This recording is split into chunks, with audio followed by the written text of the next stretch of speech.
From Microbe TV, this is TWIP, This Week in Parasitism, episode 145, recorded on January 16th, 2017.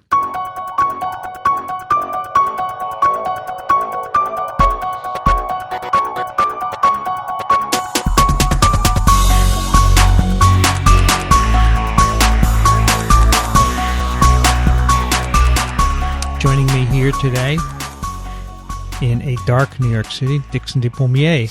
Hello, Vincent. It's already night. It is night. What is it? It's like 5:30. I guess that's the way it is. Yeah, but remember, every day winter, since right? December 21st is getting longer and longer, although not perceptually longer than it was on December 21st, unfortunately, which was the year's shortest day. That's right. Also joining us remotely, Daniel Griffin. Hello, everybody. Yeah, hey, did you have a good holiday? I did, but I was going to comment on Dickson's days getting longer because I've been working straight. I've been working a lot through the holidays, and for me, the days have been perceptually longer. Perceptually longer, right. So, I mean, I've been seeing a ton of great cases, but wow, I've been seeing a lot of cases. Good Lord. Well, better that than the other way. But it is disturbing, I have to say. I'm really worried about the flu this year. Are you? It's no, we have a lot of people hospitalized. Are they older people? So the tough thing, to be honest, we have a couple kids on what's called ECMO. I don't know if you guys are familiar with the extracorporeal membrane oxygenation. Which is bad. I mean, so we have, I think we're going to have some young kids dying. We're going to have some completely healthy adults with no prior histories. We've already had that. We've already had some deaths in that. So I think there's always this perception. Right? I mean, we talk about parasites, but influenza is a serious issue. Okay. And, they give estimates of how I think we're going to see, 40, 50,000 deaths from flu alone this winter if it keeps up at the rate we're seeing. And it was really the perfect influenza storm because we had a strain, which the vaccine is not as helpful for as we would hope. And then the timing, it really hits certain areas before Christmas. And then people like to be with family during Christmas, whether they're sick or not. And then they all spread. So, we're seeing, sunny California, people are dying from the flu out there because it all got spread. And I think a big part of it is that a lot of people don't get immunized, and even though there's a mismatch, you can attenuate the disease somewhat, so it's not as serious.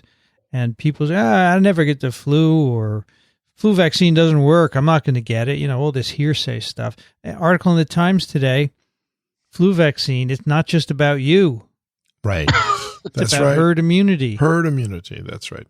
I was speaking to a physician while on vacation not too long ago, and I said, everyone needs to get vaccinated. She said, "You talking about herd immunity? They never proved that works. Really? Where did you go to medical school?" No comment. Not at our medical school. And I tried to intervene at a different on another podcast, not related to science, and tell them about the flu vaccine. They called me a industry shill just trying to sell flu vaccine. Industry shill. So I didn't think you actually sold any flu vaccine, Vincent. I don't sell vaccine. I don't. I mean, work for Peter industry. Pillais, okay? Peter Pillais. I don't work for industry. The problem is that people don't know enough to make their own decisions about getting vaccinated or not. Yeah. You just need to be vaccinated. All right. Well, some people do know, but most people don't, and they listen to hearsay and garbage on the internet. And like calling me an industry shill who wants to sell flu vaccines, give me a break. That doesn't go very far with me either. By the way, Daniel, is there an age group that's particularly susceptible this year? Do you notice? Well, I'll say two things. One is, I'm not currently an industry shill, but, should Should someone offer me enough money, please? I'm willing to have the discussion. But have the discussion. Don't necessarily agree. But no, I have, if the plural of anecdotes actually was data, which it's not, then I will say I have yet to admit or have anyone die under my care who was vaccinated for the flu. That's just put that out there. But I have a lot of what we would consider younger people in 40s, 50s, etc. But no, we still, and the vulnerable populations, the little kids who I don't personally care for, and then we have a lot of people. Wait, you meant who you don't ordinarily take care of. Yeah, you like them. You like them a lot. What did I? You care for them. You don't care for them at all. That was probably Freudian. Would you get called out? Our episode this week has another slip that someone caught you on. By the way. Oh, that's funny. I'll be more careful. Because people can't see any of my expressions. Exactly. Can hear my verge, but no. So, yes, I love children. There you go. Particularly other people's. No, I love mine too. You do love your kids. Come on. You got to say that because they're listening. Right? I know this for a fact. Actually, they do listen, and they are, as you guys are, they're great kids. But they don't have the flu. They have all been vaccinated. And as we see in most flu seasons, a lot of the cases are in people who are more senior than I. Yeah. Dickson and I went together to get our vaccine last year, right? We bore arms against influenza. We did. Setting a good example. That's right. All right, let's do some parasitism. Hey. And we had a case report back in TWIP 144, which was a month ago. It was. Daniel, remind us what we have. This is pretty short. Yeah, I did not give a lot of history, and hopefully that will give us a little bit of spread on people's guesses. And I'm glad to be refreshing myself as well. It's been several weeks, hopefully. But this is an individual in his 30s. It was a male, and he presented to a physician with stomach upset. He had an uncomfortable feeling in his legs. And what really brought him in was he was reporting these motile objects in his stool. And I don't think I described much about the actual type of motility. I'm not sure. It was so long ago. But the motility was that of like an inchworm, sort of an interesting. They were moving, and I think that's important. That's extremely interesting. Is that a good description? That confirms one of my suspicions. Okay. And the little bit of background we got was that he had been up in Vancouver, British Columbia area. Yeah. He'd been eating a lot of salmon. And it was interesting because he was actually marinating it. He had a special sort of dill marinade that he liked to use to marinate it, so you wouldn't have to actually cook it. So it was either marinated, some of it was dried, some of it was smoked. He actually was, I think, maybe the reason he was there. It just sounds like when you get this history that he was there to sample different salmon. And he actually brought these motile objects to the physician. And the physician is going to send these out for testing. It's actually interesting. It was a physician that I met down in Peru who actually was one of the people who was involved in the molecular identification. How fascinating. So yeah, sort of a small world, right? You got it. I guess this salmon wasn't frozen, huh, Dickson? No, it wasn't. But it was smoked. It said some of it was smoked. Now, when you go to a sushi restaurant, it's usually been frozen there, right? Well, raw. They claim to do it. They flash freeze in liquid nitrogen, but hopefully they all do that. But if they didn't, then this is a possibility here too. All right. First guess was Mike in Oregon. Hello, gentlemen. My guess for case 144, Anasakus. Since I am not a doctor or even close, I will quote the CDC. Anasakus, or herringworm disease, is a parasitic disease caused by nematodes, worms, that attach to the wall of the esophagus, stomach, or intestine. Best way to prevent this disease is to avoid eating raw or undercooked fish or squid. When certain infected marine mammals, such as whales or sea lions, defecate into the sea, now where else are they going to defecate? Exactly. Right? Eggs are released and become infective larvae. Wait, sea lions could defecate on land. They walk up on the land. They do. I guess whales beach now and then, right? Maybe that's why whales beach. They want to go to the bathroom. I don't think so. These larvae are ingested by crustaceans, which are then eaten by fish or squid. When humans eat raw or undercooked infected fish or squid, they ingest nematode larvae. Once inside the human body, the larvae can invade the GI tract, and eventually the parasite dies and produces an inflamed mass in the esophagus, stomach, or intestine. Some people experience a tingling sensation after or while eating raw or undercooked fish or squid. This is actually the worm moving in the mouth or throat. These people can often extract the worm manually from their mouth or cough up the worm and prevent infection. Wow. Also, some people experience vomiting as a symptom, and this can often expel the worm from the body. The worms can only be removed by special tweezers that you can only get from me at the special low price of $749.99. Did I say special? Hurry now. Did I say now? Sorry, couldn't help myself. Just trying to make a living like all the other slackers out there.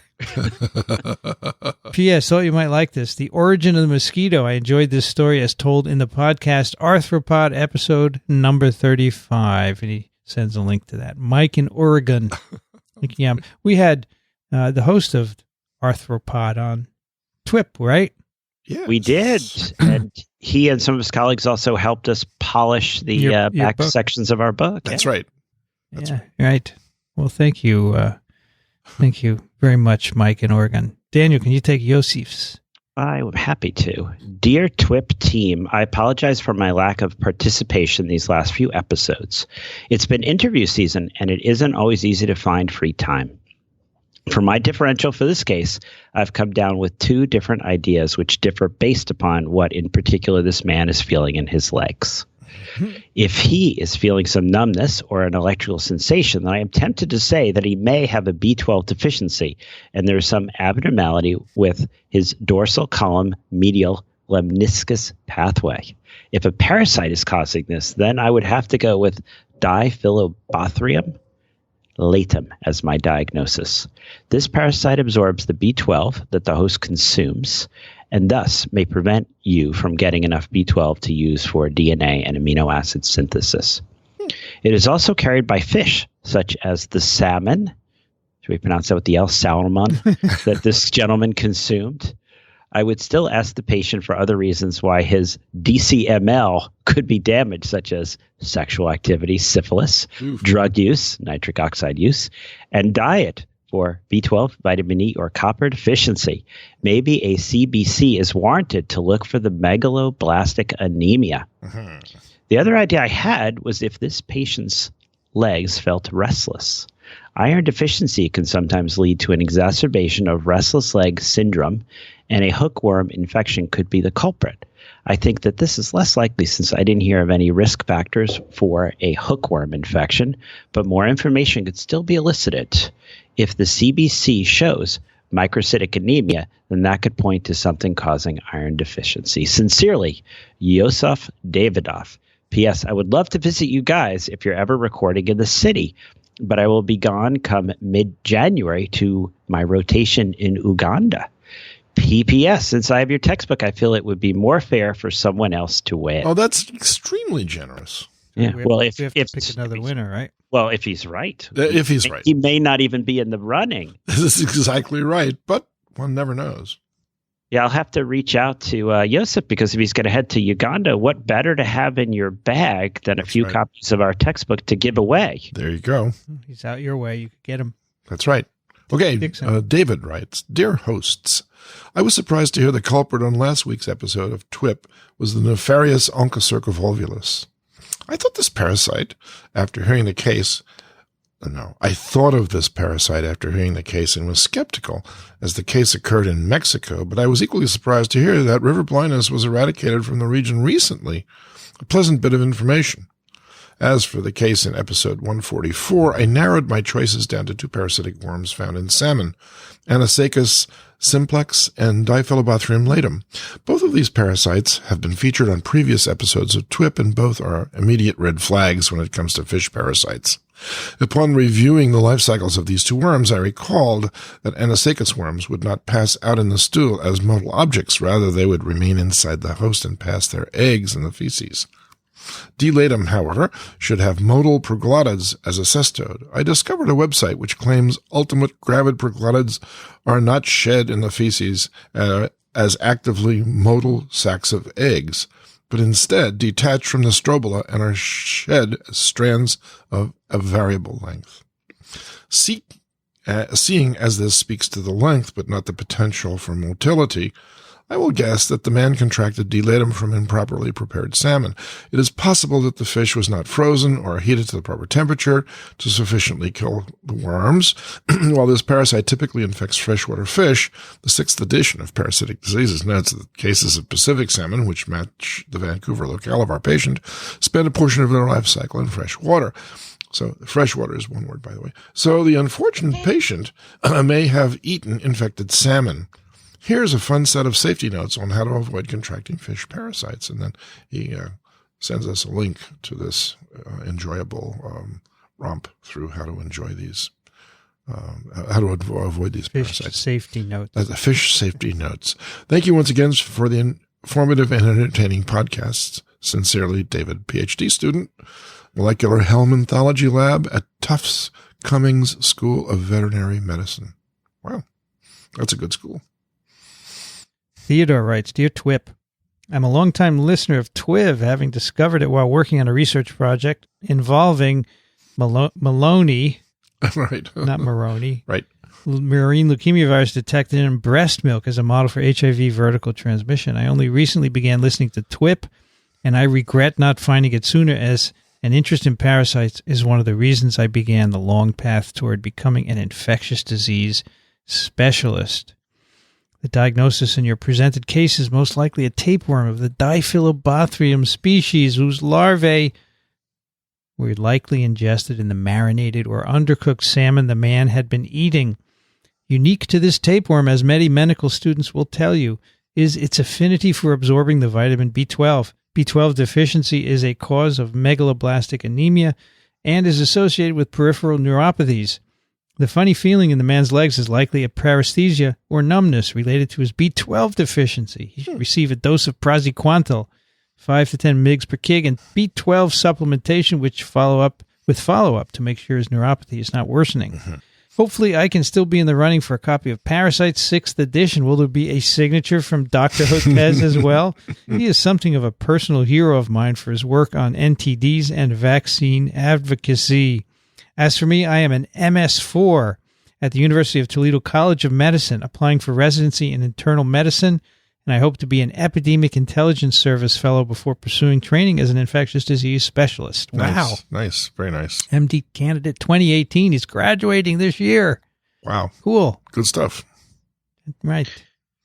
Yeah, I should say before I read Evelyn's that one of our fellows there at Columbia is actually got accepted into the EIS program. That's really good. It is incredibly competitive. Yeah, quite so. It is. That's right. Yeah, so that's. I had a student years ago, a PhD student, 20 years ago.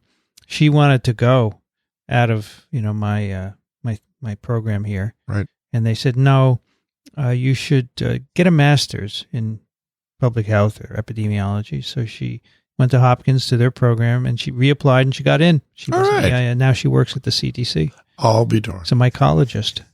Oh, that's wonderful. Yeah, it's cool stuff. It is wonderful. Daniel. All right. Evelyn writes, greetings. Here's my answer for the TWIP This Week in Parasitism case study, as mentioned in episode 144. Case study. Individuals in 30s, goes ahead and repeats our description. Right. Now, parasitic causes of upset stomach following the consumption of raw Pacific salmon include Anasakus nematode larvae or Diphilobathrimlatum species. And Vincent's going ahead and italicizing all the proper things. So. And she actually puts a little in brackets here. The Diphilobathrimlatum species is commonly referred to as broadfish tapeworms. Mm-hmm. Now, both are commonly found in several species of Pacific salmon, including sockeye salmon. Now we have the scientific name, Oncorhynchus nerca, but I actually call sockeye red salmon. So yes. We've got the common name in there too. It's pronounced Oncorhynchus, by the way. Oncorhynchus? Oncorhynchus. Oncorhynchus. Oncorhynchus. Oncorhynchus. Nerca. Okay. Yeah. All right. All right, what he said. Although, Yes.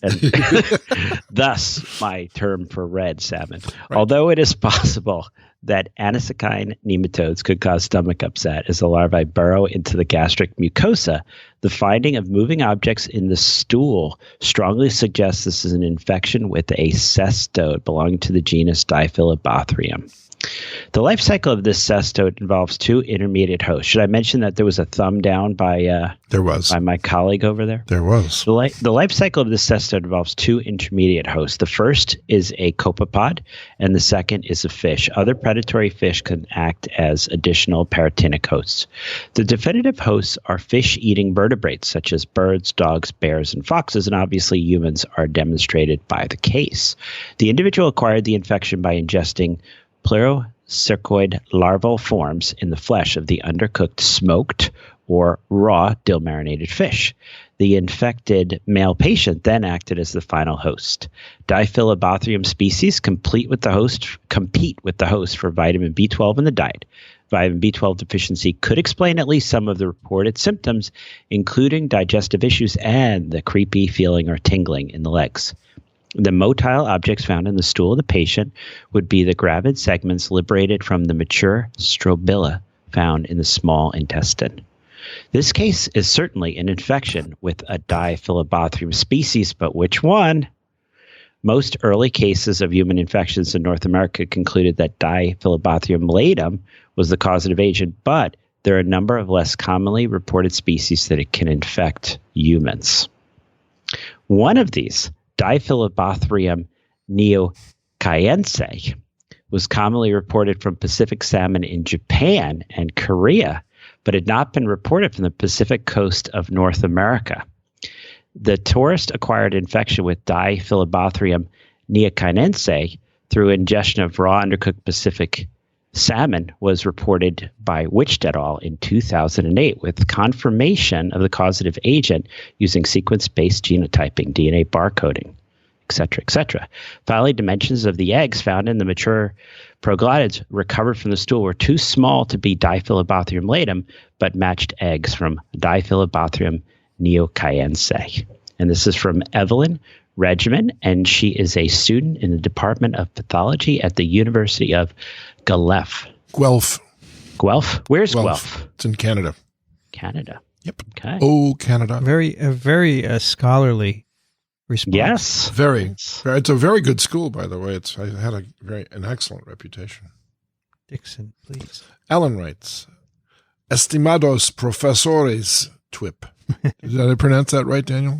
Go for it. He's taking Spanish 1 now. The weather here in Honduras is clear and 34°C. Oof, that's hot. And I hate the thought of giving up ceviche, but this week's episode has made me at least think about it. My first check online surprised me that people now are contracting Anasakus from salmon in Canada, which I had thought only happened in Japan. But on reflection, while a living worm from Anasakus might be visible if vomited, it should never be seen in the stool as they typically die in humans. The usual motile objects my patients have reported in their stool over the years has been Ascaris and tapeworm proglottids. The uncomfortable feeling in the legs, I hope, is a red herring. Like Doc, when I scratch my knees, my teeth itch. I would most suspect a tapeworm, D. latum or D. Nihocarense. How did you pronounce that, Daniel? you did a better job than I did. Nihon Cayense. Yes, in this case, but look forward to hearing the conclusion of the case.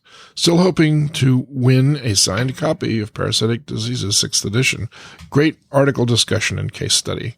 Saludos, Alan, from Kona, Hawaii. Temporarily in Honduras. So Kona is where the great coffee comes from, right?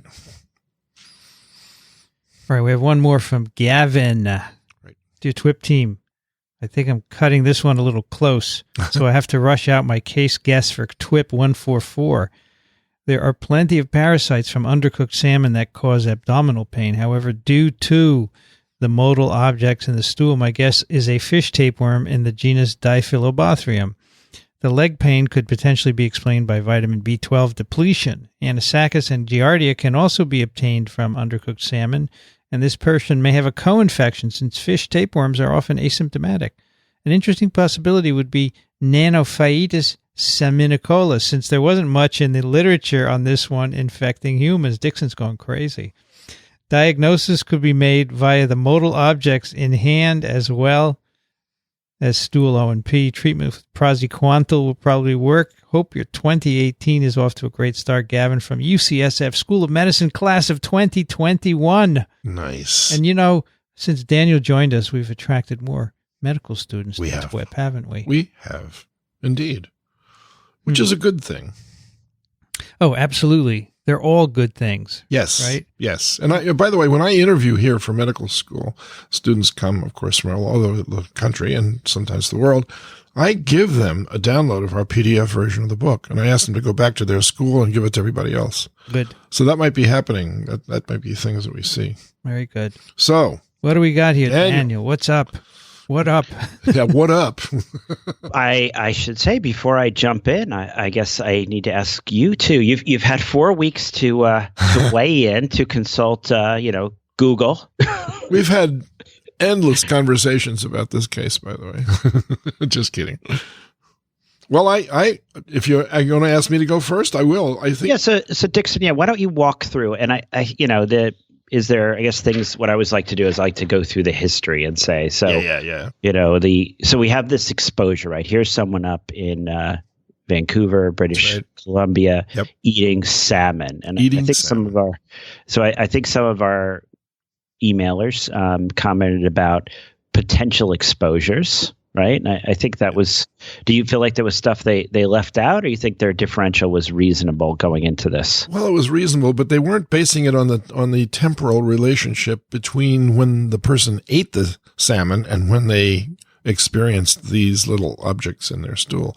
It requires a long time for this parasite to actually grow up to an adult, and then to be producing gravid proglottids, which could then break off and pass out in the stool. They don't actually look like little motile objects. Rather, they're ribbons of white material that are kind of nondescript unless you know what you're looking for. Now, I've actually seen these parasites up close and personal, but so I think if you don't know what time frame you're dealing with, to say that he ate some infected salmon and then later passed proglottids of the tapeworm would be a stretch, because it takes some time for this parasite to grow up. So my own question to Daniel would be, what is the time frame here? Because we weren't given any. Actually, that's true. We didn't. And this is actually a big part of, I should say, the practice of infectious diseases, making these links between when was the exposure and when did the person have it, right? Exactly. So, and it takes 3 years, by the way, for someone with an adult tapeworm to develop vitamin B12 deficiency. Yeah, that's an interesting issue too, and we're gonna get to talk about that. So, I guess the reason this comes up in my mind so much is that we're having this huge viral, infection outbreak in all the different hospitals. So I've started in every time I consult is actually including the incubation period. So what's the time, what's the time when they probably were exposed relative to what they have? Because in many of these cases, it was, I was in the hospital such and such time ago getting my knee work done, and now I have the flu. Right. And so, the issue was like, can that work? Or now I've got coronavirus, what's the incubation? So with, you've been drinking too much Corona beer. That's actually, is that where you get the coronavirus? Well, no, but I just thought I'd throw that out. Well, no, I think, and Vincent could chime in on this, but actually that's my understanding of where the name came from. There was a bunch of virologists who discovered this, and they were drinking, and they said, why don't we just name it after the beer? No, I don't think that's true. I don't either. No, I don't think so. So, and the other thing, which is really interesting too, is when people come in and they say, I had this fish and it smelled really bad. And then, it smelled just like fish.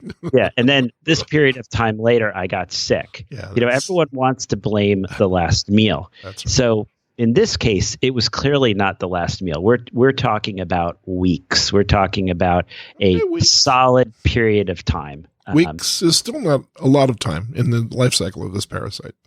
Yeah. So there was a nice long gap. So this was previously, weeks ago, this guy was doing this. It was not oh, he just had some salmon. It was not so well cooked. It had only been marinated. And now he's got these things coming out of the stool. Because that would make no sense in sort of the incubation, the life cycle, if we're thinking about different things we're thinking. Now, actually, it would make sense in helping maybe in the distinction here if people said, I'm worried about Anasakus. And the presentation, which we had a case before, was I had the salmon at a party, and then so many hours later, I got horrible pain in my stomach. Correct. So right? I mean, I think people might start thinking that if someone presented that way and then, we looked with the EGD and we saw some worm wriggling in your stomach and grabbed it with those special expensive tweezers. But then, then you gave us a hint, Daniel, by telling us that the motile objects, by the way, I meant to ask you, I will ask you now, were they all the same size? We don't get that information. I mean, he actually just brought in one little white ribbony section that ribbony section. Yeah.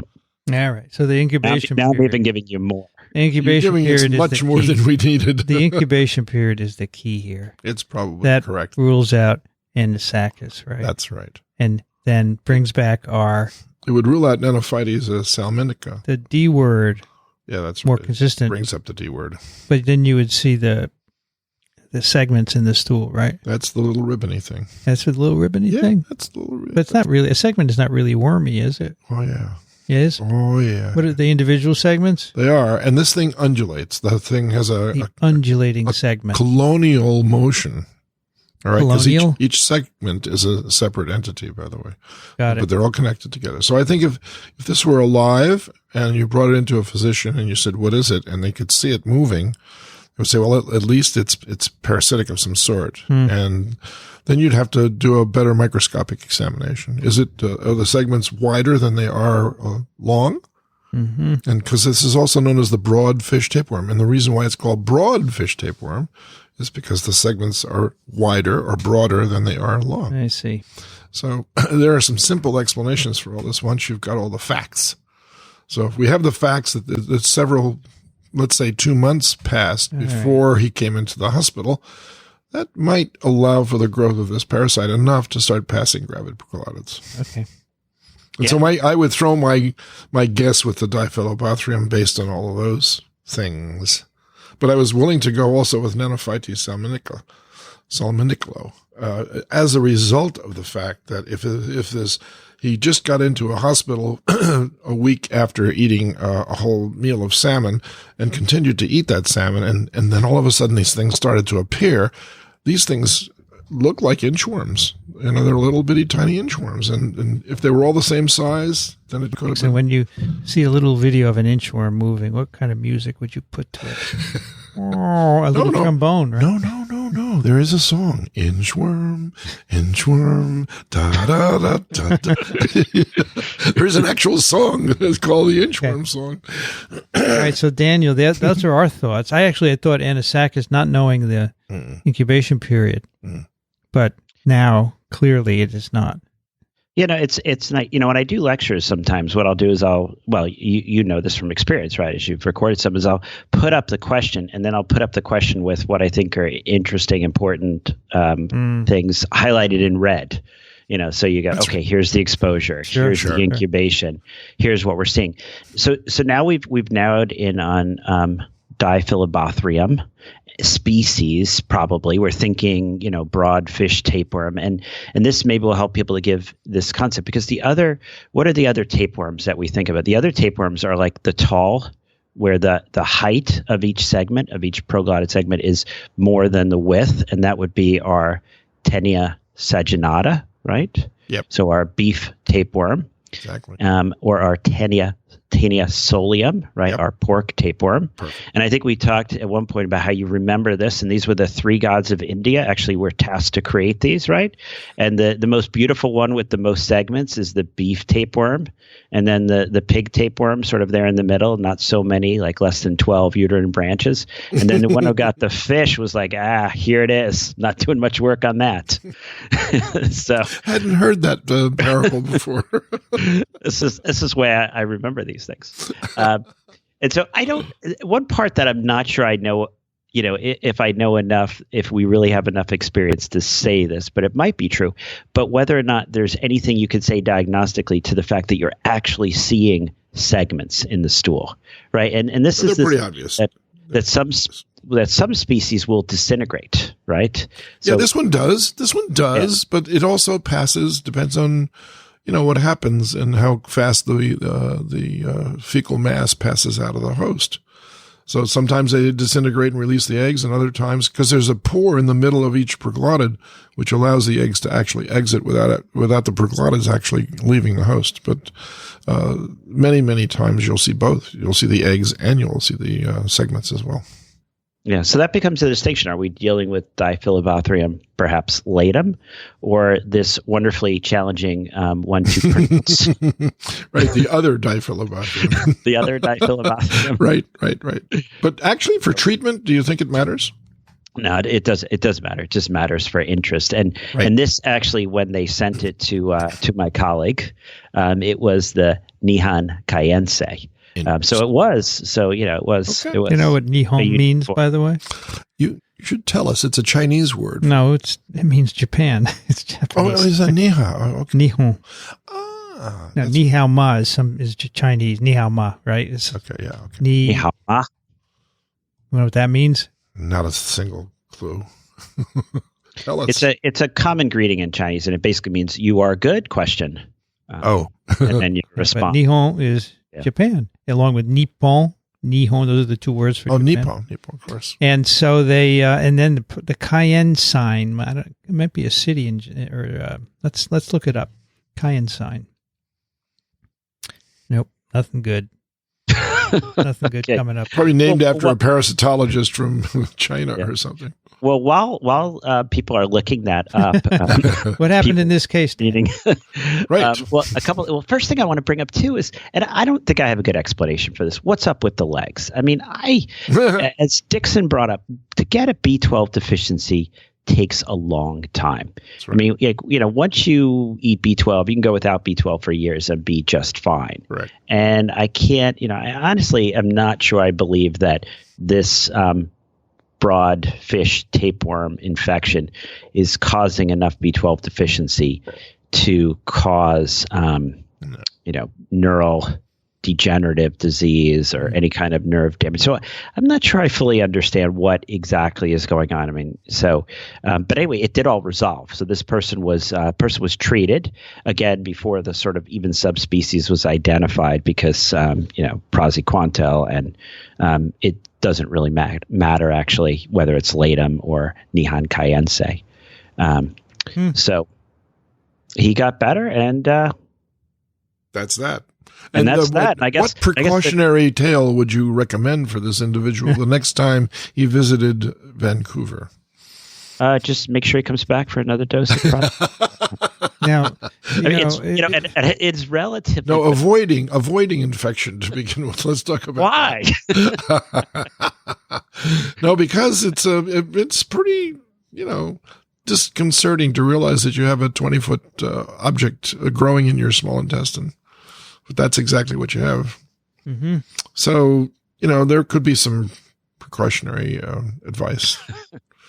Yeah. So how do you not get this? It's tough, right? I mean, what we've tried to do, if people want to eat fish that is not cooked, we've tried to have the flash freezing in nitrogen. Right. And that, people have discussions about, does that ruin the flavor, right? Is there a difference in the texture after that? It's minimal. It's definitely not as much as really freezing it. Yeah. So it's sort of tough. So would you assume that most, say in this area, I go to sushi places regularly. Should I assume that they freeze their sushi? They're all farm-raised fish. Yeah, all of them? All of it. No problem. Well, not all of it, but the salmon certainly is farm. They have their own worms, but they don't affect people. I'm sorry. Farm-raised salmon. Farm-raised salmon. No, but you could still probably come up with Anasakus as a contaminant in farm-raised salmon. You could. Okay. You could. So it would be less likely, though, for the Diphilobathrum, because in order to acquire that, you have to go into fresh water. So I should not eat sushi any longer? No, I didn't say that at all. I don't want a 20-foot worm in my gut. No. In order to acquire Diphilobathrim, let's go through the life cycle and find out just how that occurs then, shall we? Yes. Because salmon are anandromous. Anandromous. Yes. They alternate between fresh and salt water. That is correct. So they spawn in fresh water. But How dare you say that to me? They do. They Are you offended by spawning? No, they spawn in fresh water. Of course they do. And then they go back and the Pacific salmon actually die after they spawn, whereas the Atlantic salmon can go 3 or 4 times before they die. And they live most of their life in salt water. So the infection that they're talking about, though, Diphilobathrim, is acquired in fresh water, not salt water. So it's probably acquired somewhere during the life of the fish in the estuary, okay, from little bait fish that go up into the fresh water, like smelt, for instance. They go up and spawn as well. They would acquire that infection from local sources. And by the way, bears can also acquire this infection. Are herring anandromous? Let me think. No. Because they also have... They're not. Maybe... A shad is a kind of herring, and the answer is if you had to specify which herring, then shad is an anadromous. Because in some countries you have to freeze herring to avoid these. Well, that's right, because Anasakus, that's different. That's acquired in the ocean. Yeah, got it. Unless the seal seems to feel necessity for going up on the beach. Yeah, right. You mentioned, right? But I think most whales, they just sort of... But getting back to my question. Yes. Do I eat sushi or not? You do. Why? Because it's farmed. Eat sushi. Because it's good. No, I don't want a 20-foot worm in my intestine. You're not going to catch it. Why not? Because the farmed raised salmon, which is the only source of fish that you'd be worried about here, will not have Diphilobathrim. But they might have Anasakus. Possible, but that won't give me a 20-foot worm. I could live with that. You can live with I'll just buy the $700 tweezer. Exactly, right. Or buy the $700 sushi. That's the one they freeze. All right, got it. No, they actually require by law, and they enforce this because you don't want to have your sushi restaurant closed, that all the fish that is sushi grade will have been flash frozen in liquid nitrogen. Right.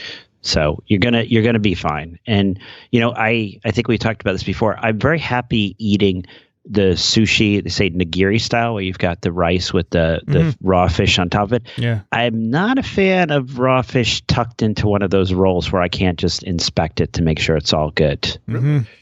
I like to see what I also feel like they use better quality cut on the nigiri style than they do when they hide the little scraps in the roll. They do hide the scraps. But I had sushi for lunch again today. I have a favorite little sushi place. Wow. And I remember 30 years ago when this young man, Dickson, came to do a parasitology lecture at NYU. En route, he and some of his colleagues stopped and had sushi. We did. Before taking the subway down. Absolutely right. Actually, I met someone down there, and we just had a local sushi near NYU, which is where you went to school. Yeah. I remember that distinctly. I used to go there every year for this one lecture, and it was a lot of fun. All right, now I can read you a letter that I got about a year ago. Oh, you've been holding back. Yes, and I'll tell you why. This was from Maggie, who had answered one of our case studies a while ago. Okay. And then she wrote, and this is the part I did not read at the time, but I can read now. Yes. Unrelated to the case, but definitely related to TWIP, I did use the promo with Blue Apron a couple of months ago. The food was great, and there was actually a surprise TWIP-related moment when I was eating a delicious salmon dish. Oh, no. I was eating my well-cooked wild-caught salmon when, lo and behold, I found an Anasakus larva encysted in the flesh of the fish.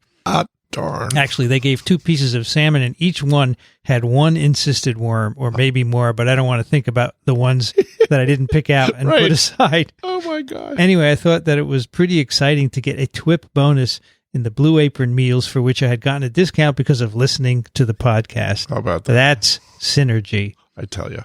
Now, no this extra was charge cooked. either. This No was, extra charge. This was cooked, so she wasn't going to get sick from it, right? No, not at all. Now, Blue Apron at the time was a sponsor of TWIP. This is true. And so I thought about it, and I talked with our ad agency, and they said, well, you I don't want to censor you. You can do what you want. So I decided not to do it, but they dropped us and no longer support us. So if you get salmon, cook it or check it out. Yeah, that's right. Or if you want, freeze it. But I think freezing it alters a particular comes frozen. Fat. It comes frozen. It does come frozen? The salmon from Blue Apron is it does hard really? as a rock. You could hammer nails with it. In that case. I wonder if it was flash frozen or whether it was just regularly frozen. Don't know. Isn't that a cool story? Very cool. And it's very cool. Coincident with today's. When I was teaching the course here, I forget which year it was, but let's say it was in the 1980s sometime. One of the students was from a fairly well-off family, and so they got to go to the Four Seasons on a regular basis, which was a very high-end upscale restaurant over on the east side of New York. And one of the students brought me back from a Dover sole that they had been served an Anasakus larva, and so I was very impressed. So basically, we had 5 people who got it right, and I'm excluding Yosef, who already has a book. And That's right. So 5 people. I did a random number generator. Uh-oh, here we go. And the result is... You want a drum roll? Sure. Number 2 is the winner, Theodore. Ta-da! Congratulations, Theodore. For whom Dr. Hotez is a hero, but I'm sorry, only Dickson and Daniel will have autographed it. I'm afraid that's...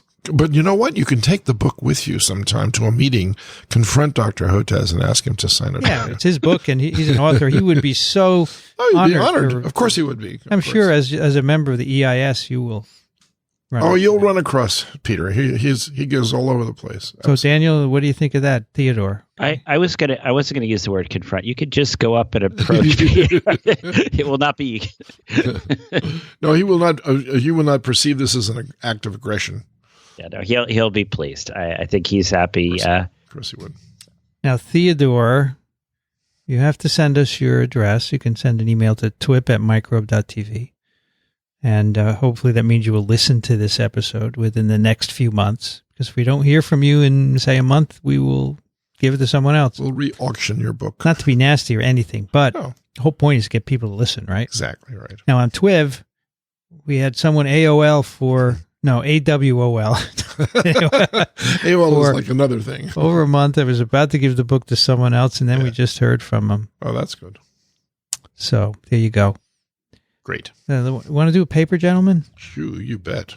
Now, the last paper was about a secret tome, and so is this one. I'll be darned.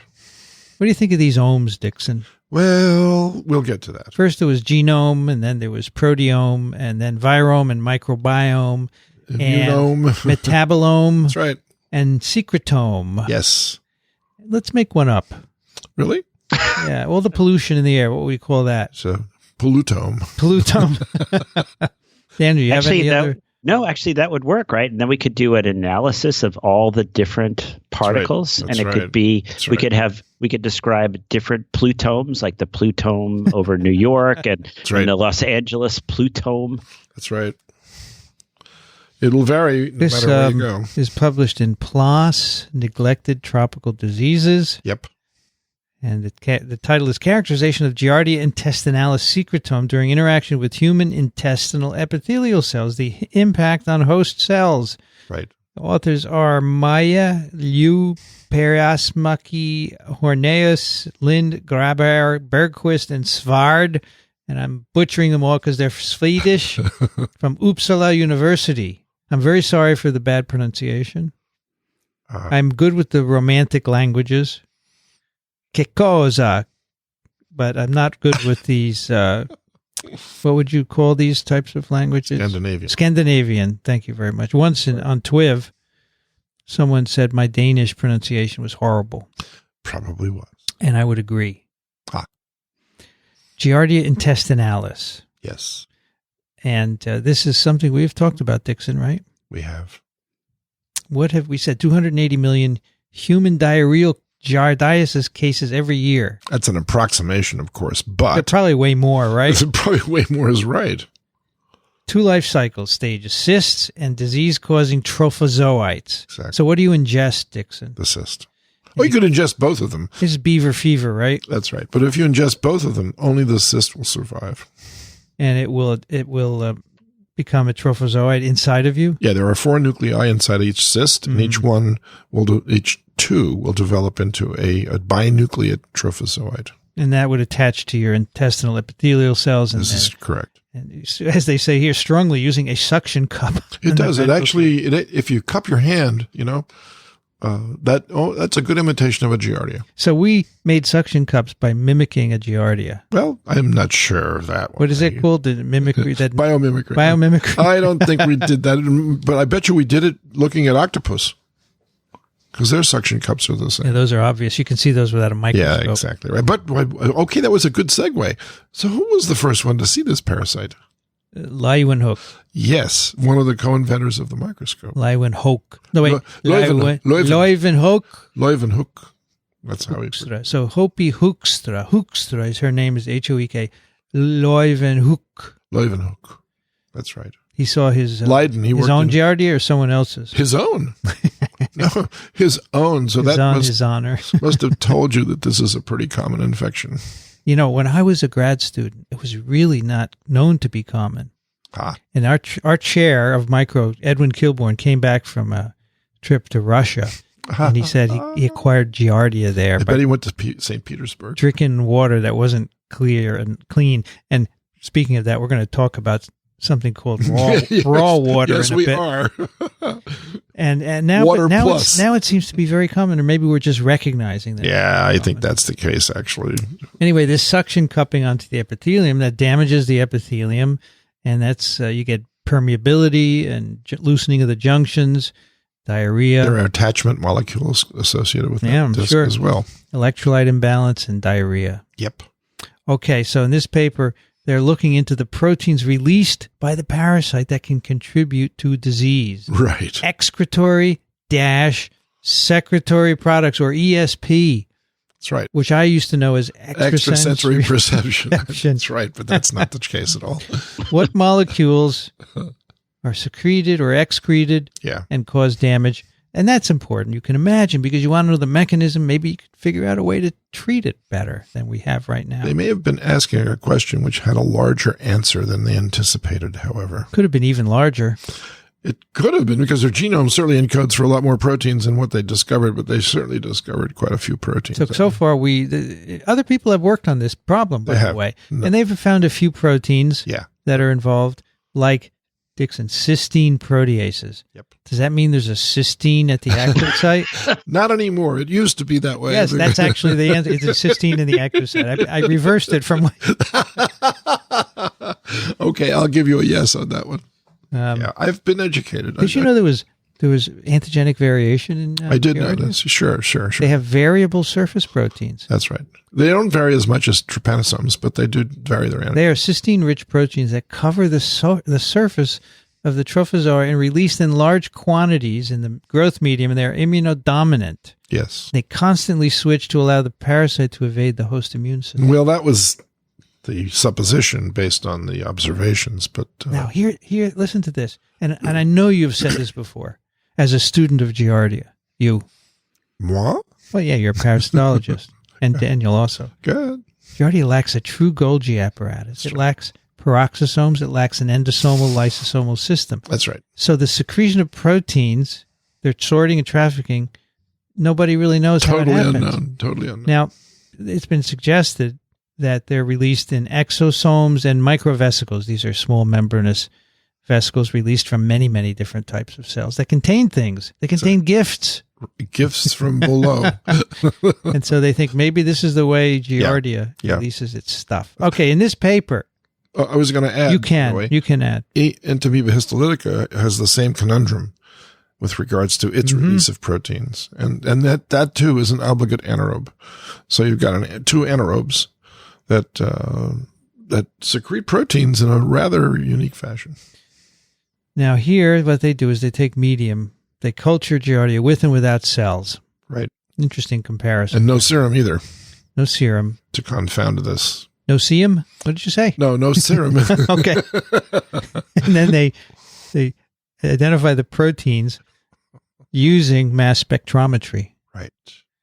which now is the thing. It's gotten pretty easy to do it is. this It's stuff. like you and I used to run gels or sucrose gradients left and right. I wish I was alive again. You are alive. I mean, as a scientist that working in the lab, I would have been able to make so much progress. They got 2 different strains of Giardia. They did, the WB and the GS. Do you know how these differ? I do know. Is one virulent and one avirulent? That would have been really cool, wouldn't it? Don't have a clue. But wouldn't that have been perfect to compare the excretome? What is it, ESP? Why did they pick those 2 strains? Yeah, I don't know. They could buy them at ATCC probably. That's right. That's it? That's probably right. Did you ever grow Giardia yourself, Dickson? No. In the laboratory? Did not. How about you, Daniel? Did you ever grow Giardia? We grow it sometimes diagnostically, right? Really? We can Yeah, actually that's right. do it. So You use thioglycolate media or something like that because they're anaerobic, just like you do for trichomonas? Yeah. Right. Yeah, but so you guys bring up an interesting issue, and if you search through, people say, I think we learned a bit about this when we talked about Blastocystis hominis, is that when we talk about a species, we say, oh, Giardia. Are we actually talking about several different species when we're talking about disease and disease severity, right? That's right. And I think the interesting thing is, we talk about the man's name, which I will mispronounce, but Leeuwenhoek. Here's an individual, right? And he wasn't necessarily having diarrhea when he's looking at his stool. There's probably a lot of people that have almost a symbiotic relationship. Maybe it is symbiotic. Right. We may talk about that. Right. But so there may actually be subtle variations in different types of Giardia. So, I was talking to my wife about this, give you a sense of what we talk about. But I was talking about Staph aureus earlier today. Oh, that's exciting. And I was saying, the Staph aureus of 50 years ago, when we first started treating with antibiotics, it's not the same Staph aureus we're treating now. And I was saying, my analogy was that, we say there's 7 years, like in a dog year when you convert. And I say roughly that when you convert from human to bacterial years, it's about 7 million. So when you have, so when we say, 50 years ago, how much can change? Well, in bacterial years, that's like maybe 300. 20-minute generations. Right? I mean, it's amazing. So, right. Giardia, in all the time it's been interacting with us, and it's been quite a while, are there many different variants of Giardia. So I was glad they used a couple, and it would have been nice, I think, and sometime we'll have more understanding of, if we could really have 2 types of Giardia, one that was more of this commensal type. Yes. But I don't think we've defined that yet, unfortunately. No, but true. That would be great to know. Are there people who are infected most of their lives with Giardia and have no symptoms? That's correct. Is that right? There are. And they serve as contaminants for other people? Or sources of infection, that's for sure. Yeah, so if they're a cook or in a restaurant, they exactly. wash their hands. They can Food handler, that's right. Typhoid Jack. There you go. So there's a man here. His name is Richard Dickelbaum, and he, in his early days working in Israel, studied the epidemiology of giardiasis with regards to the effect that they had on the host. And he came up with 3 different scenarios. One was an acute diarrheal disease, where you get weight loss. The other was a refractory infection. You get infected, but you don't get disease, and it goes away. And the third one is that you become a carrier. And the carrier state ends up actually exhibiting faster growth rate in childhood than the non-infected or the diarrheic child. And it was irrespective of ethnic background. Curious. So very curious. And it's too bad, or maybe he did, maybe he isolated strains from each of those groups to further look at this. But with today's technology, you could actually really hone in on the differences, as they did with these 2 strains. These 2 strains are, I guess, human isolates, right? They are, but they're remarkably different, and it's an incredible difference. Yeah, right. The secretome here was different. It's amazing. I was absolutely stunned when I saw that. I bet you if you looked at 10 different strains, you would find 10 different patterns. Now you got conundrums upon conundrums. What do I do with all this data? I think you massage it and try to wade through it and to try to find the non-commonalities, and then stress those. This is a beginning, right? This is a catalog. Yeah, this is where you start. It's a catalog, and then someone has to get interested in a particular protein. Yeah, that's exactly right. It's very much like the last paper, which was a Trichinella. Yeah. Was that a secretome also? Yeah, sure. Excretome, yes. Yeah, it was. It was so long ago, I don't remember. But anyway, here they take with and without cells. Right. By the way, those of you who are listening, if you grow Giardia without cells, what would you call that? Let me give you a few moments to think about it. It's a nice name. You know the word Dickson and Daniel, right? But I think we should emphasize it because it's a great word. It's axenically. Exactly. AXENICALLY. And what does it mean? Well, that's a great question. Do you know? I do. What does it mean? Well, I worked at the germ-free laboratories in Axenic. Notre Dame. It means known life. No known life. No, it means known life. So in this case, it's medium plus Giardia. Right. That's it. Axenic culture. Unless, of course, they've got this double-stranded RNA inside. But these don't. I presume these It's not don't. life. Doesn't matter. That's right. Well, would it still be axenic if there were a virus in there? Yeah, probably would. I don't think Giardia his growth rate is dependent upon the microbiome of the host, which is an interesting suggestion, right? Because it lives in the small intestine rather than the large intestine, and the microbiome is largely confined to the large intestine. Yeah. So this is a small intestinal dwelling worm, protozoan, which lives up underneath the perimucosal space. Mm-hmm. And so it's an intimate contact with the host cells. And then it affects the biology of those cells in some way to create a malabsorption syndrome in the host. And I think that's what they're working towards, is to try to find out what the basis for that is. So this is be one of my rare times when I suggest an alternative pronunciation of a word. So I was going to actually suggest that it was pronounced axenic culture. Like with a Z rather than an axenic. Well, I think the big thing is to have, because the xeno being like, people are xenophobes, they're afraid of aliens, and a meaning without.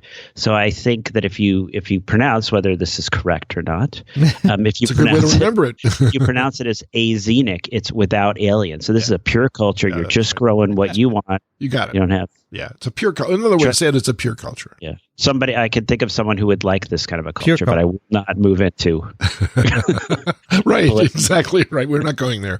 All right, so they take the medium from, first without axenically, the medium from the GS strain, 196 proteins. They actually do a time course also. They two 6 hours.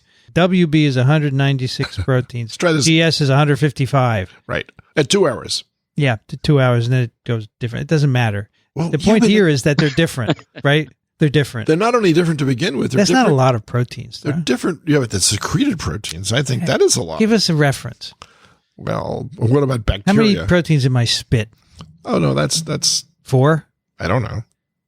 I don't have a clue. But I mean, if you looked at bacteria, for instance, they secrete things too, like Clostridium. So do our cells, of course. Of course they do. But if you start with the simplest organisms that secrete and then work your way up. You shouldn't call any organism simple. Well, anything that's living is pretty amazing. But you're asking whether or not it's a lot of proteins, or it's a little, I think compared to bacteria, it's a lot of proteins. So 2,290, because you guys might want to know. What's that? Proteins in saliva. 2,290? There is. Wow. There's a salivaterome. Yeah, there are bacteria in our saliva for sure. Wow, that's amazing. So we're not simple organisms, are we? Yeah, no, so they've actually got... Some of us are. I am. I'm quite simple. Duh. Well, no, you're not. No. And then they look in the medium secreted by Giardia in the presence of cells. And these are trophozoites that they're looking at, right? That's correct. 248 WB proteins, which is even more, and 152 GS proteins. Right. And they do time points also here. Yep. So, and some of them overlap. Okay. But a lot of them don't. And they have Venn diagrams to show that, which is really nice. Yep. And the real question is, what are these proteins doing? Right. So you can look at them all with computer programs and say, what kinds of classes are these proteins in? And most of them are associated with metabolism. Yes. So, for example,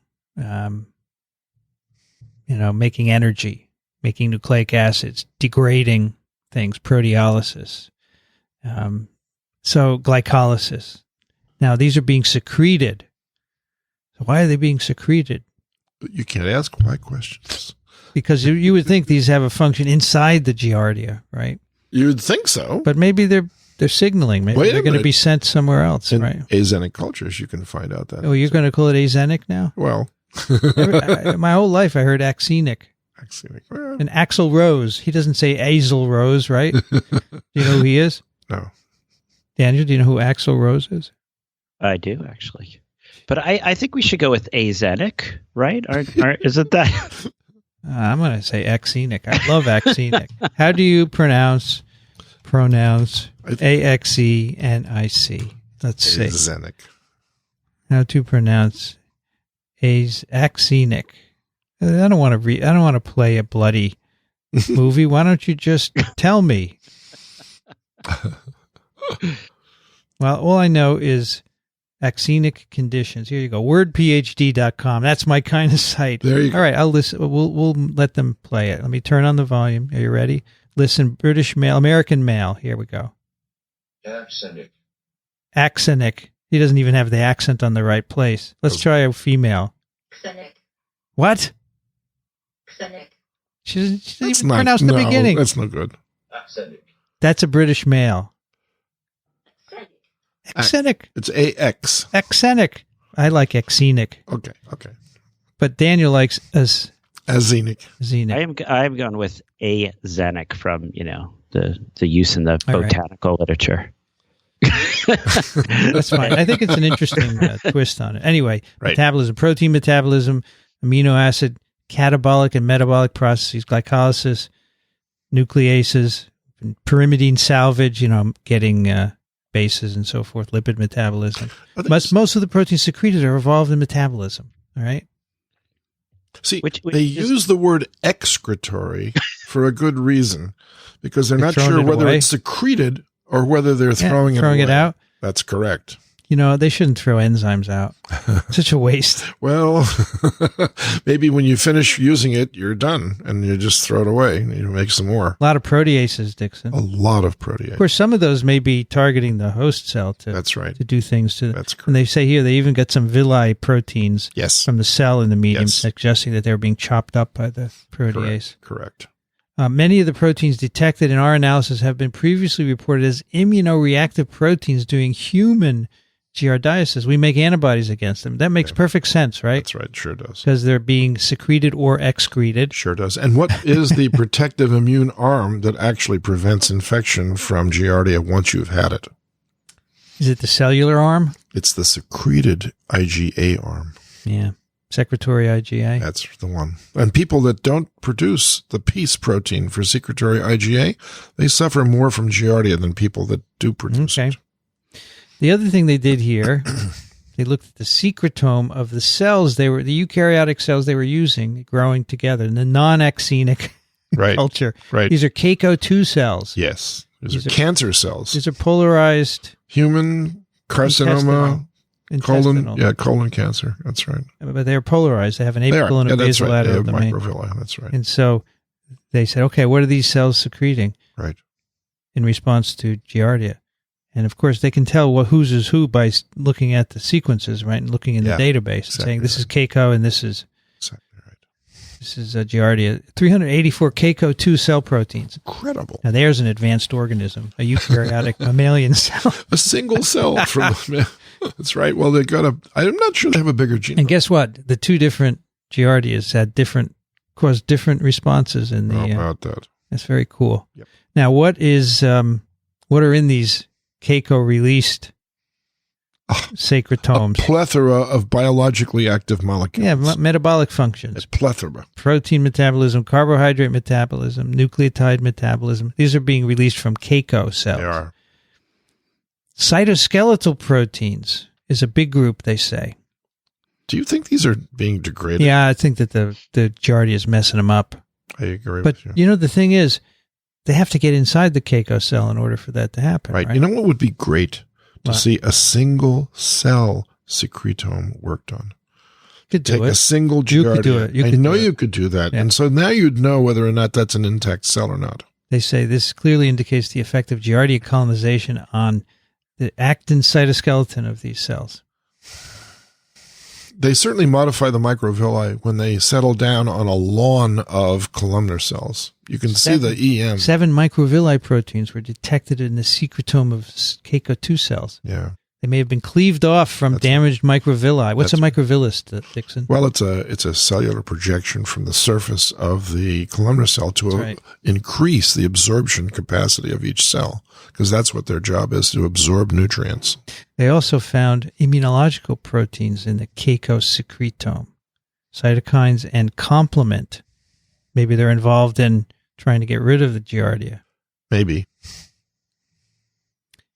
Okay, that's the first half of the study. The second half, they look at RNA induction. So they say, all right, it's not enough for us to do proteins. Let's look at the RNA transcriptome. Right. You extract RNA and you sequence it. And, of course, they get other proteins as well.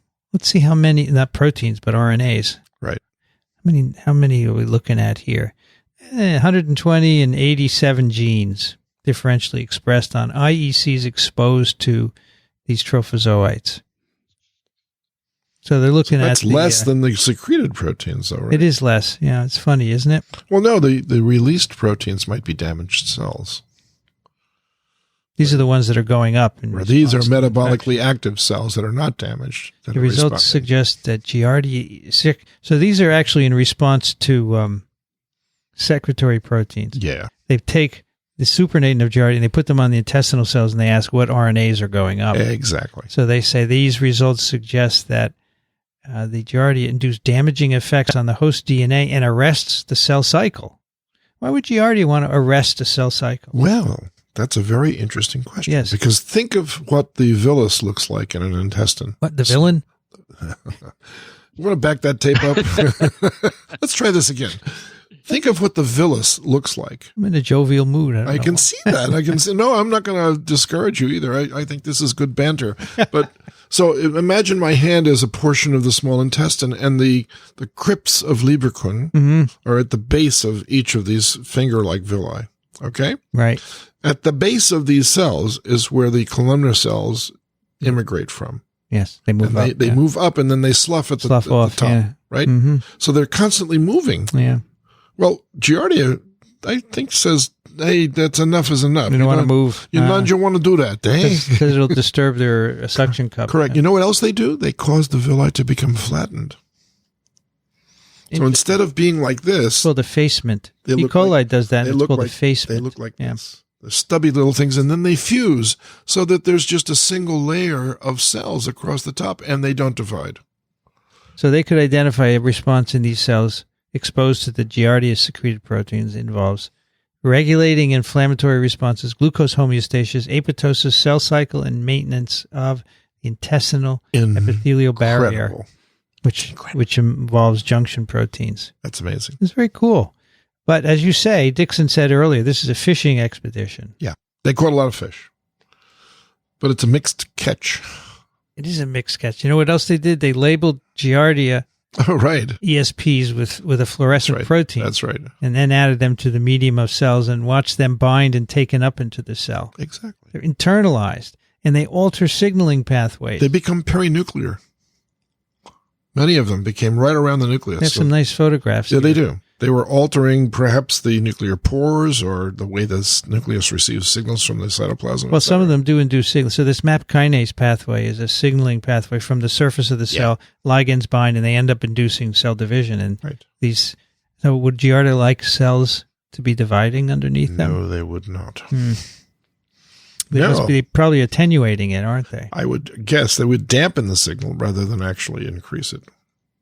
So really, that is it. And well, that's a lot, though. It's a lot. Look at the amount of work that they did. I think it's but there are no answers. None. There are only questions. There weren't even any questions. I guess the biggest question was how many do they produce, right, and what kinds. So we get in a sense not as complicated as spit, right?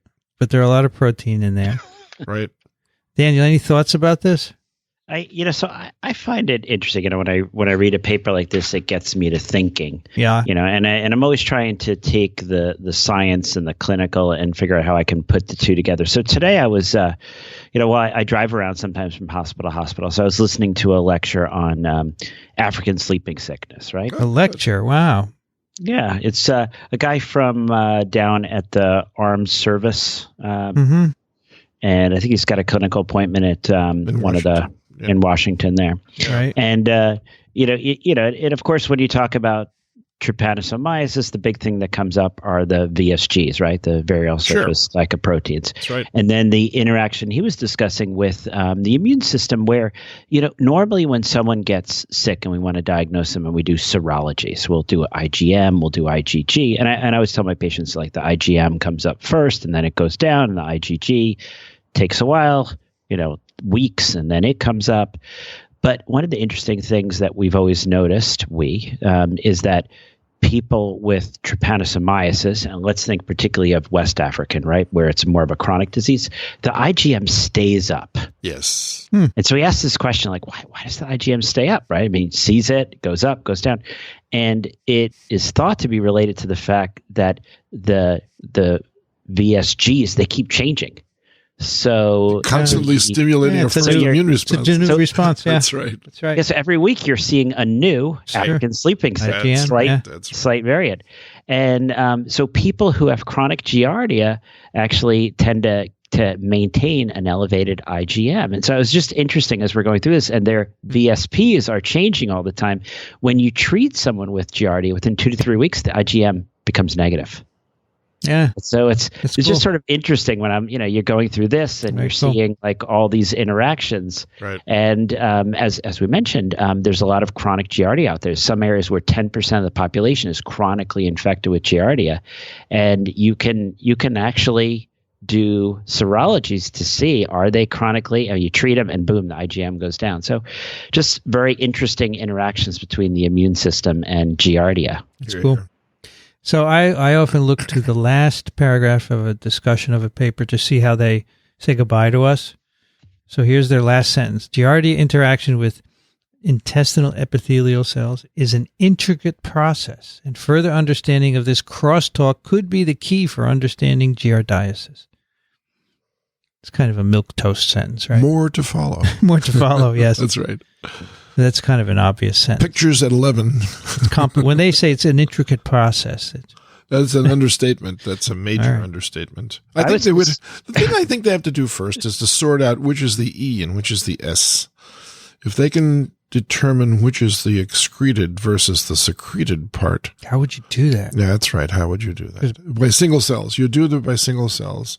An intact cell, and you do it for a very short time. 2 hours is a long time. 6 hours is a very long time. If you took a single living healthy Giardia and all it did was secrete, right, and then you killed it and it excreted, that would tell you something. But I doubt it would be clear cut like that. Well, my guess is you start with time 0, and you start to track the process of protein extravagation, extravasation.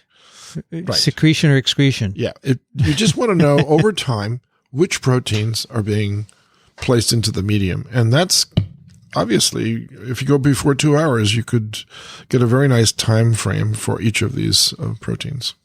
They need to do that. Cracking my knuckles in anticipation of a new case study from Dr. Oh, absolutely. Cracking my knuckles. You know how the typists used to do that before they type? Is that Vincent cracking knuckles?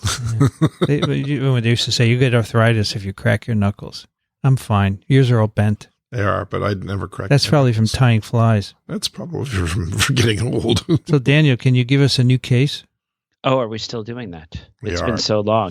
Yes. Come on, please. I have a case. Stop the stars. I was just looking this over before our show and trying to decide how much to give.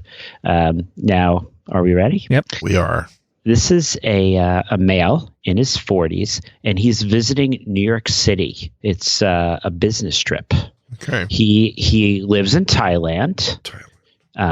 But he comes here. When he comes to New York City, he is seeking medical attention for diarrhea and abdominal pain.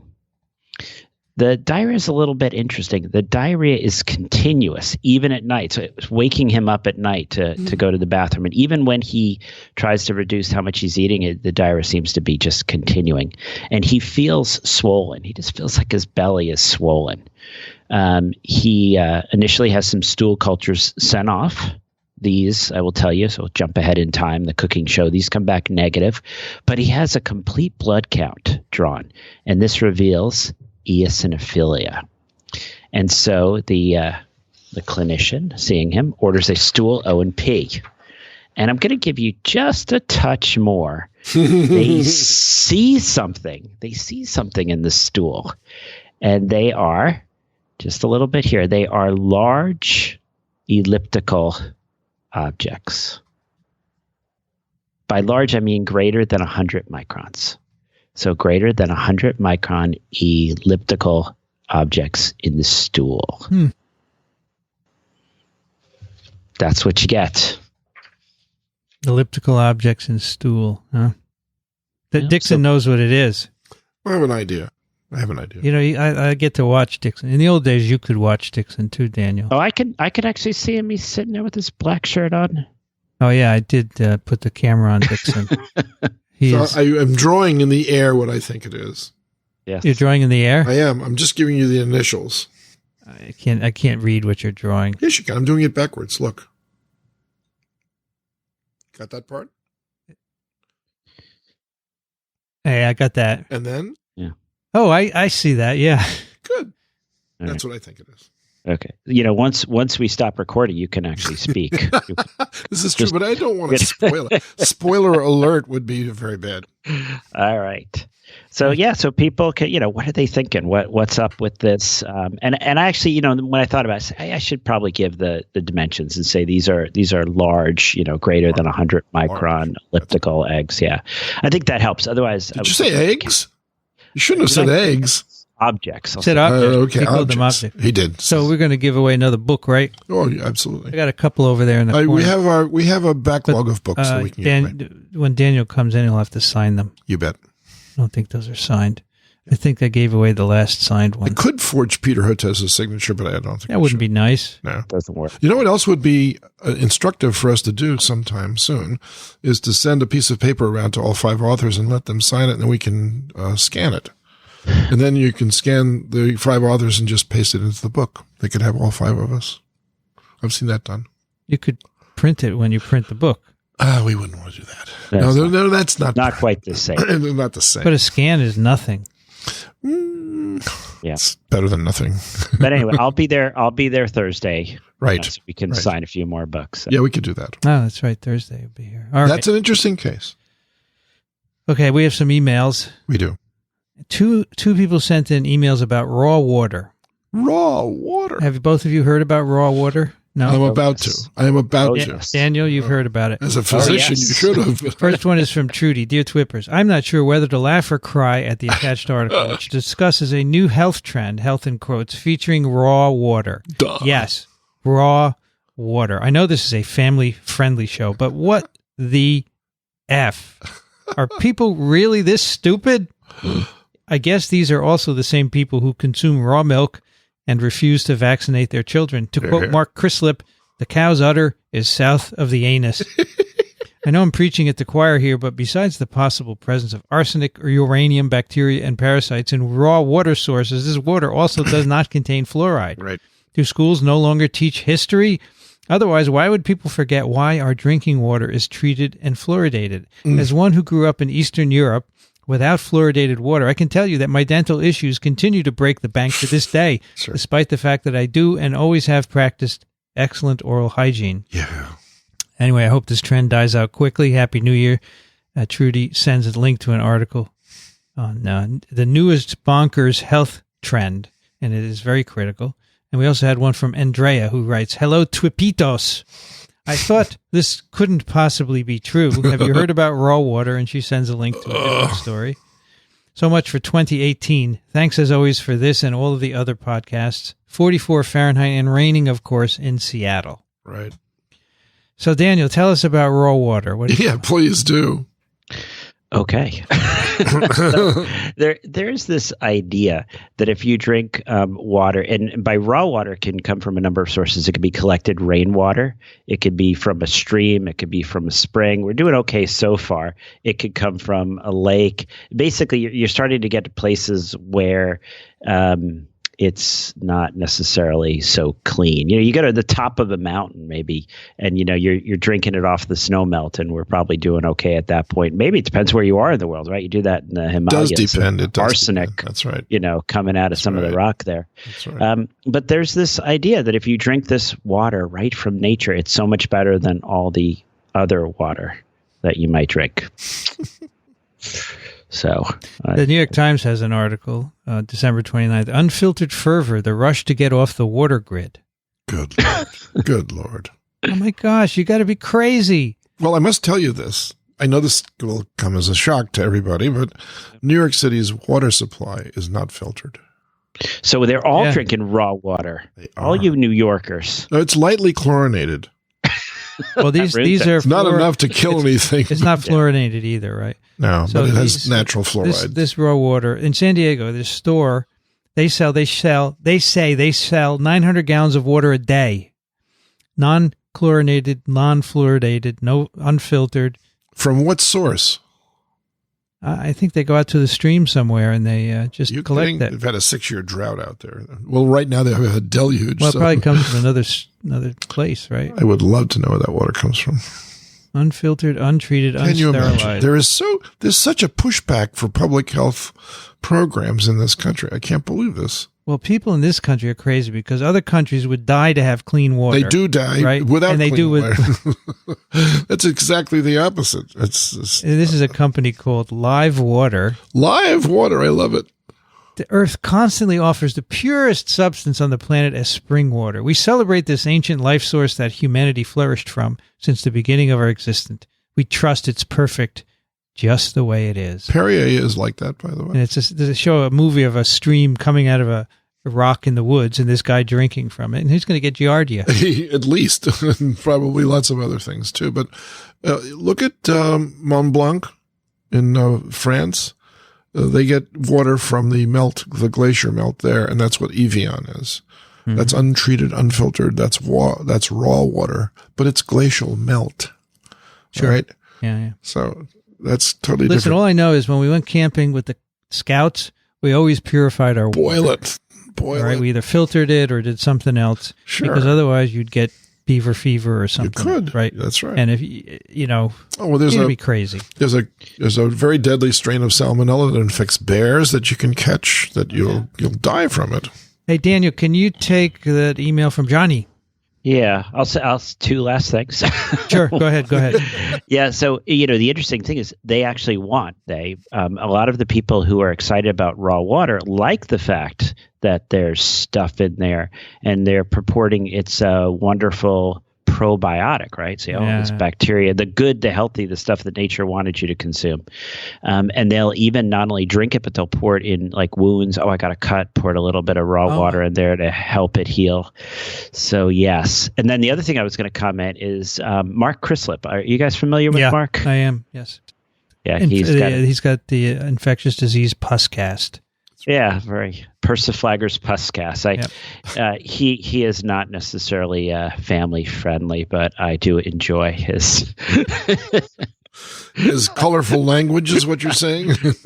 Yeah. He doesn't pull the punches. He says people are idiots not to get vaccinated, and they're idiots to sleep with their pets. He said the only good pet is a microwaved pet, etc. Right, Daniel? That's right. And all his I only eat everything that's deep fried, including deep fried beer. But all right, Johnny writes, good morning from 13 Celsius, Boston. Please ask Dr. Griffin to listen to a statement at about 40:17 to 40:20 minutes.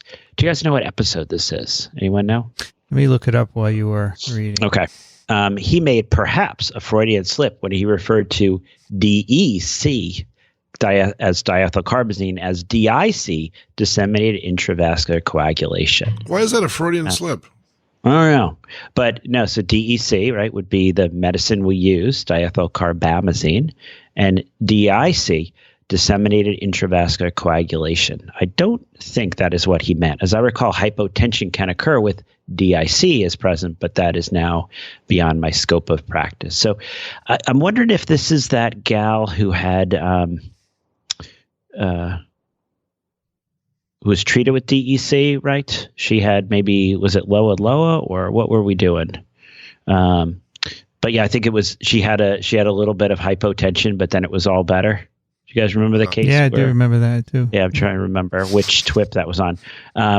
But yes, as usual, most impressed by the medical students' differentials and thoughtful presentations. They are inspiring. Yeah. As the season approaches, thankful for the wonderful worlds of microbiology that are made accessible, presented, explored, and explained. Best of health to all. Great. So I guess that'll keep me on my toes, like the comment about me not caring for children. Well, it depends on how you say it. And your tone of voice is altogether. I don't remember I couldn't find the episode. Yeah. I just should say, Daniel, that Johnny is a pediatrician in Cambridge, Massachusetts. She writes often to TWIP. So I'm going to get in a lot of trouble about the not caring for children. Yes. We caught it right away, and everything is fine. We clarified. It's all fine. It's all fine. It's not like the W.C. Fields comment about children, which we will not repeat, but nonetheless. Dickson, the next one is... Magnolia Publishing writes, The current Arthropod podcast is about parasitic insects. TWIP listeners may enjoy it also. And then it lists the website. And then I'll read the next one too. Wait a minute. Before you do, let me tell you, Arthropod is our friend Jonathan Larson's podcast. And this episode is about parasitoid insects. Right. A whole group of insects that inject their eggs into other hosts where they then hatch and eat them and come out, right? Yummy. We talk about those a lot on. We do. Hey, Daniel Griffin wrote an email. Look at this. This is not from me. Daniel writes. No, it isn't. I just heard about this podcast. It's really interesting and a good alternative to getting worked up over politics. There was a matter brought up several times during this series. Some parasites do not have aging genes and can be serially passed through different hosts without senescence. I'm a fan of Star Trek series, and there is one character who seems to reflect this phenomenon. The character is named Dax, and he's a member of a species of aliens that act as hosts to an internal symbiote. When I said he, I meant it. The symbiote is like a large worm, and it is serially passage from one individual to another, allowing it to live for centuries. As it does, it conveys the memories and personality traits of the previous hosts to the new one, with associated changes in personality and acquisition of knowledge and skills. To be chosen as a host is therefore considered an honor. I thought you might find this interesting. I am sure that the fictional arrangement described was created coincidentally without knowledge of the apparent immortality of real parasites. It's very interesting. Yeah. I hadn't seen that one, but I could see a worm, going from absolutely host to host, but to convey its memories and personality traits, now that's a bit much. That's a stretch. Well, Star Trek, was a pioneer in new knowledge. Now, I was interested in DAX because DAX is a death domain associated protein involved in apoptosis. Right. And I wonder if they knew that. And it wasn't the same worm as in the Wrath of Khan.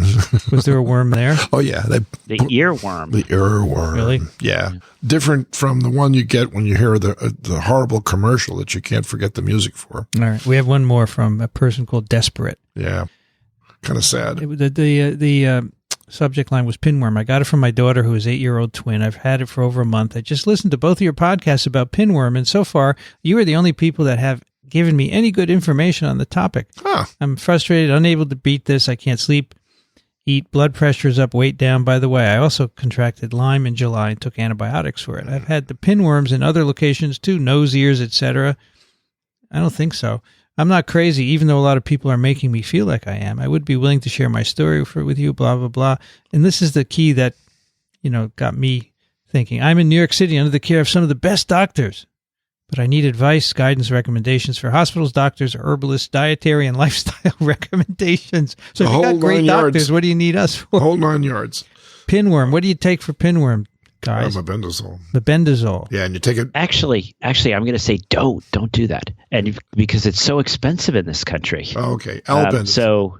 Yeah, so parental palmoate is cheap stuff you can order from Amazon. Right. Yeah, it's a great thing to do. And again, that we've talked about the timing issue. So you take it initially, and you got to take it again. Yep. You know, Yeah, that's 2 to 3 weeks later, and then sometimes you take it one more time. But you know what? There are a high percentage of people in the U.S. With pinworm. This is super common. Very common. Very common. Yeah, but out of the nose and ears, I think that might be something different. Yeah, that, and it is interesting. I take care of a lot of people who are concerned that they might have parasites. Some of them do. But there's a lot of inflammatory changes where people get things that, for their view, they say, oh my gosh, this looks like a parasite. It looks like a worm. And then you actually look under the microscope and it's these keratin filaments that are part of an inflammatory response, and they're not moving. They don't have any of the morphology. They are thread-like. So people think, oh my gosh, it looks like a pinworm. And maybe they actually have pinworm also. And that's what gets them down the road. Right. But so. All right, that's TWIP 145. You can find it at Apple Podcasts, microbe.tv/TWIP. Consider supporting us financially. Go to microbe.tv/contribute to find out how you can do that. Questions and comments. Case guesses. TWIP at microbe.tv. Daniel Griffin. It's at Columbia University Medical Center. Parasiteswithoutborder.com. Parasiteswithoutborders.com. Thank you, Daniel. Oh, pleasure as always. Happy New Year. You too. And Happy New Year to all our listeners. Dickson Despommier is at Racaniello.org and thelivingriver.org, and also at parasiteswithoutborders.com. Thank you, Dickson. Great time. You want to wish our listeners Happy New Year? Of course I do. Too. Happy New Year to everybody. Happy New Parasite. That's right. I'm Vincent Racaniello. You can find me at virology.ws. Music on TWIP is by Ronald Jenkins. RonaldJenkins.com. Thanks to ASM for their support of TWIP. Been listening to This Week in Parasitism. Thanks for joining us. We'll be back soon. Another TWIP. It's parasitic. Parasitic. Parasitic. Parasitic.